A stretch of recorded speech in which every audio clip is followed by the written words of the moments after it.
Iran ने Israel पर जब जवाबी हमला किया था तो उसकी सैकड़ों बैलिस्टिक मिसाइलें इजराइल के कोने कोने में कोहराम मचा रही थीं। इजराइल का एयर डिफेंस सिस्टम ईरान की मिसाइलों को रोकने में नाकामयाब साबित हुआ। उसकी सबसे बड़ी वजह रही ईरान की विशेष युद्ध नीति, जिसके तहत ईरानी ड्रोन्स ने पहले इजराइल के एयर डिफेंस सिस्टम को थका दिया और ड्रोन्स के पीछे पीछे ईरानी मिसाइलों का झुंड इजराइल पर हमला कर रहा था।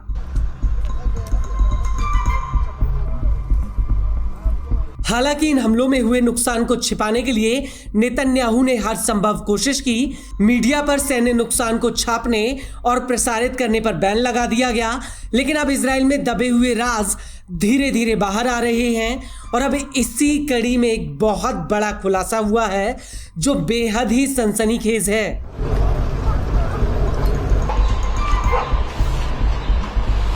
दरअसल इजराइल की इंश्योरेंस कंपनियों और आर्थिक एक्सपर्ट्स ने आंकड़ों के आधार पर यह खुलासा किया है। रिपोर्ट के मुताबिक ईरान के हमले में इजराइल की सबसे बड़ी तेल रिफाइनरी को करीब $3 अरब का नुकसान हुआ है।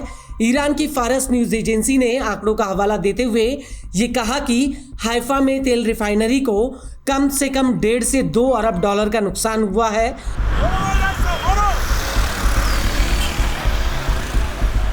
आंकड़ों के मुताबिक हाइफा रिफाइनरी बंद होने से इजराइल को रोजाना $30 लाख का नुकसान हो रहा है।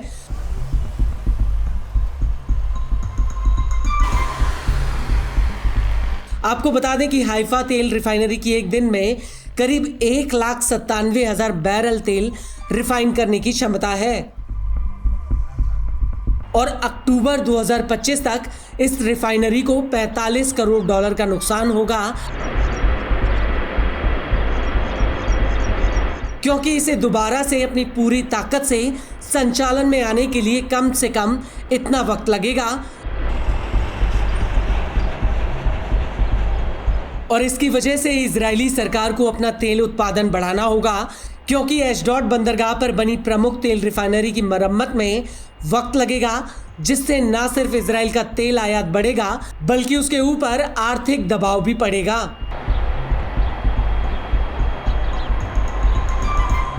रिपोर्ट्स के मुताबिक हाइफा की तेल रिफाइनरी बंद होने से इजराइल के भीतर तेल के दाम बढ़ जाएंगे और तेल को लाने और मैन्युफैक्चरिंग पर पैसा ज्यादा खर्च होगा। इसके अलावा इजराइल में तेल की कमी की वजह से बिजली कटौती में इजाफा होगा।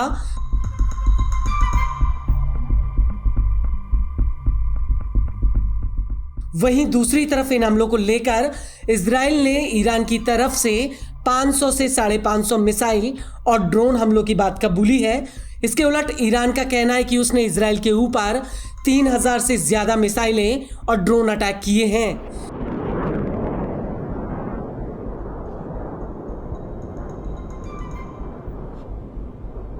इन हमलों को लेकर ईरान का कहना है कि उसने अभी तक अपनी 1% मिसाइलें ही इजराइल पर फायर की हैं। उसके जखीरे में एक से एक खतरनाक मिसाइल और ड्रोन्स अभी भी बाकी हैं।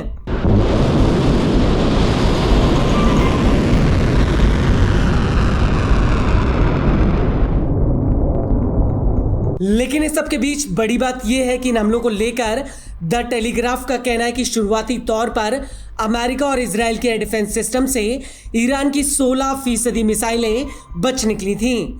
इसको लेकर CTP-ISW American think tank consortium का कहना है कि ऐसे 60 मामले दर्ज किए गए हैं जिसमें ईरानी मिसाइलें या इजरायली इंटरसेप्टर मिसाइलों का मलबा सीधे इजरायली जमीन पर गिरा, जिसकी वजह से 40 से ज्यादा मिसाइल हमलों की लहरें आईं।